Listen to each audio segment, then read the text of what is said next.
Hi everyone, hello everyone, જય શ્રી કૃષ્ણ. ખુશ્બુ ગિરીશચંદ્ર પરીખનો આ video like, share અને સબસ્ક્રાઈબ કરવાનું ભૂલતા નહીં. આવેદનપત્ર એટલે શું?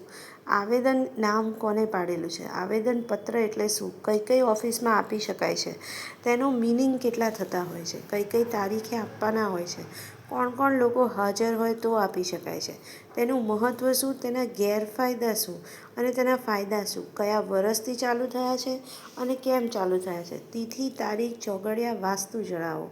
અને પૂજા કઈ કરવી પડે, પાઠ કયા કરવા પડે, વિધિ કઈ કરવી પડે તે પણ જણાવજો.